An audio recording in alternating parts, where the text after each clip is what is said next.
Muri iki gitondo dushimiye Imana yo iduhaye umwanya wo guhagarara hano. And this morning we thank God because He's the one who has given us the chance. Dushimiye Imana ko tugiye gutanga ubuhamya nubwo biba bitoroshye guhagarara hano, ni ubwa mbere mpagaze hagati y'abantu bangana gutya. So I thank God to stand here, even if it is not easy. It's my first time to stand before the big number of you. Ariko nasobanukiwe ko ubwo bari uva kuri Satani. But I came to realize that the fear came from Satan. Mbere rero ntarakira agakiza, ntarakira ubutumwa bwiza, Before I received the gospel, nasengeraga ndi umwana muto, nabatirijwe mu baporo. so when I was young, I used to be in Anglican, Nkomerezwa no mu baporo. and I was strengthened in the Church of Anglican. Ngeze i Kigali nsengera mu matorero atandukanye. So, but when I came in Kigali, I attended several churches. Ndongera ndabatizwa kuko bavugaga ko umubatizo wo ku gahanga utemewe. And I was baptized again because they said this baptism Pastor aravuga ngo of the forehead is not qualified. tugomba kubatizwa mu mazi menshi. And the pastor said you must be baptized in the big water. Pasiteri agadusubirishamo amagambo avuga ngo tuwakire Yesu n'umwami n'umukiza w'ubugingo bwacu. So and the pastor asked us to confess that we receive the Jesus, the Savior of our life. Tukajya tuyasubiramo. And he used to speak something and we repeat them. Nakomeje kujya njya gusenga. And I kept on attending the church. Nkatura ibyaha nakoze byose. But keep on confessing my sins. Ariko ntabwo ngewe numvaga ko ntashobora kumva, ntabwo numvaga ijambo ry'Imana, ahubwo ngewe numvaga nshaka ko bambwira iby'Imana imvuzeho. Actually, my wish was not to listen the word of God, but the prophecy of God is speaking to me. Ahantu batavugaga iby'Imana imvuzeho ntabwo nahasubiraga. So if the church, if I could visit a place and they don't prophesy, that could be the last time of mine there. Nkajya mu butayu. And I attended this prayer on the mountain. Cyane ko umugabo wanjye tutari tubanye neza. And the truth is that I was not fine with my husband. Twahuraga ari ugutongana gusa. I used to argue with him always. Ntabwo twaganiraga mu rugo, twabanaga nk'ibiragi. So we couldn't freely talk in the house. We lived like these people who has disability. Jewe rero numvaga ko agakiza ari kudatukana. So I thought the salvation is to not abuse. Ari ukugaburira abashonje. The salvation is to feed the poor people. Ari ugukora imirimo myiza. Simply is to do good thing. Igihe cyaje kugera we aza kwiga Icyongereza hano. So the time came and my husband came to study English here. Arangije yakira n'ubutumwa bwiza. Finally, asengera hano. He received the gospel and he started to gather in this place. Igihe cyaje kugera nanjye arantumira mu bashakanye. Pasiteri yari afite amahugurwa y'abashakanye. So one day he invited me in the training of the couples. Ndamwumvira ndaza. So I obeyed him and I attended. Pasiteri aratwigisha iby'abashakanye. So and the pastor trained us about the couples. Mpita mukunda cyane. So and that time I loved the pastor. Igihe kigajya kigera kongera akantumira ati noneho ngwino tujyane gusenga. And my husband could ask me to go with him to the church. Naraje. And I came again. Ndeba hariya ko hari ahantu hari igikarabiro ndahabura. So I was looking the place where people pass to wash or to wash their sins. Barigisha pasiteri akavuga uburyo abantu bababariwe ibyaha. Instead, the pastor was preaching, explaining how people were forgiven their sins. Nibaza ni ariko nanjye narababariwe. So I was wondering, am I among of those who were forgiven?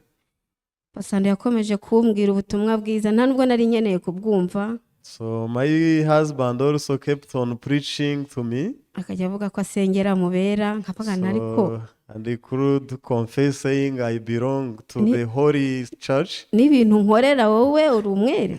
So and I was judging and asking him the evil thing you do to me. Nabo mu gipangu yatubwiriza ubutumwa bwiza nkavuga ntimukajye mwita ku byuriya. So and even when he preached in our compound, I could speak to the neighbors. Do not hear from him. He's not serious. Hariya ni hahandi basenga Satani. So it is probably a place where they worship the devil. Kubera nakundaga pasiteri cyane. But because of this love towards the senior pastor, nakomeje ndaza numva ijambo ry'Imana. I kept on just coming and listen. Ndakomeza ndaza ndumva. So I came and I kept on listening. Batubwira ko iyo mirimo atari y'umuntu ajyana imbere y'Imana. So they taught us that our good works are not the ones to go with before God. Ahubwo umuntu ajyanwa no kwizera. But the faith we believe in Jesus is the one to stand with before God. Nasomye ijambo mu Baroma ibice 4 umurongo wa 7. So I read one verse in Romans chapter 4 verse 7. Ngo hahirwa abababariwe ibicumuro byabo kandi ibyaha byabo bigatwikirwa. So and this verse in Romans says that blessed are those whose their sins are forgiven and their iniquities are covered. Nahise ntekereza ni nanjye mu barabo bahiriwe nanjye ndimo. So I got this mind that I'm among of those blessed ones. Ngomba kwizera ibyo ijambo ry'Imana rivuga. And I need to believe what the Bible, the word of God says. Ibyo bitekerezo byanjye by'imirimo nagiraga n'intekerezo mbi. And these thoughts of doing good works, nzirambika hasi. So I put them aside. Nakira ijambo ry'Imana uko ryakabaye. And I received the word of God as it is.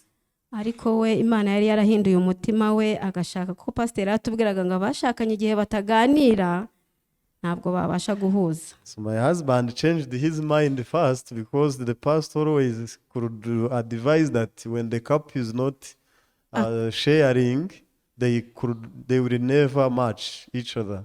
Akambwira ati uyu munsi ndashaka ko tuganira ndamubwira reka ta. My husband could ask me the time of fellowship, but I rejected. Imana we yari yarahinduye umutima we ariko ngiye nkumva ko ashaka kugarura bya bindi byahise nkuko pasiteri mu ideni bajyaga batubwira ngo ijambo ry'Imana riravuga ngo ngugarire ibyahise abashaka intonganye. So actually he was changed already, but I could expect that he's coming with the history of what happened in the past. Shaka rero kumubwira ngo Imana yahinduye umutima we yarakoze nkuko pasiteri yatubwiye ngo iyo umubare 6 umwe ari hariya n'undi ari hano umwe abona 6 undi akabona 9 ariko iyo bari muri ruhande rumwe ibintu byose babibona kimwe. Shimira Imana yo yaduhuje nanjye nkaba nabaye umukiranutsi ijambo ry'Imana tukaryumva kimwe. Pastor used to teach us showing this number 6 when people stand in different places. One could see 6, the other 9.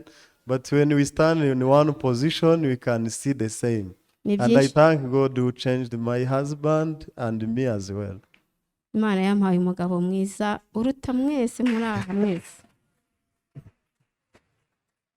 So God had given me a very wonderful husband, greater than every man who is here. Shimira Imana ko pastor wacu ajya twigisha imyumvire myiza. And I thank God for the preaching of our pastor about changing our mind. Twagiriwe n'umugisha mu rugo rwacu habera serire. And we also received the other blessing to host the cell meeting in our house. Kuwa kane pastor wacu na Pastor Auguste baradusuye. And then this Thursday, our senior pastor, accompanied by Pastor Augustine, they visited our place. twagiriwe umugisha n'Imana, Ati abantu was. benshi baraje barishima ati burya bwose mwarababariwe koko. So many people came and they went back joyfully saying, this message is true that we were forgiven. Pastor arababwira ati ibyo byaha mwebwe mubyibonaho, ariko Imana yo iyo ibarebye ibona umwana wayo Yesu Kristo. So Pastor preached, speaking to them that when you use your eyes, you see what you have seen, but God sees you through His Son Jesus Christ. Baranezerewe cyane. We were so happy. Pastor arataha. Pastor left the place. Turasigana nabo bakristo ntabwo bashakaga gutaha. But the invitees were not willing to depart from the place. Ba Diakon Antoine bari bahari. And Deacon Antoine was there. Muzehe Alphonse yari ahari. And the old man Alphonse was there. Turakomeza turaganira. We kept on having fellowship. Barangije baravuga ati uyu munsi natwe turabakiranutse ntabwo tuzongera kwitaba abanyabyaha ukundi. And many said, we are the same with you, we are also holy, we will never speak the same. I mean, we will not speak the past. Dushimiye Imana yatubabariye ibyaha byacu. So we glorify God who gave us our sins. Ibyaha byacu n'ubugome bwacu ikaba itakibyibuka. Our lawless deeds and iniquities, He forgot them. Kandi dushimiye Imana yaduhaye ubugingo buhoraho. We thank God that He gave us the eternal life. Imana iduhane umugisha. May God bless all of us.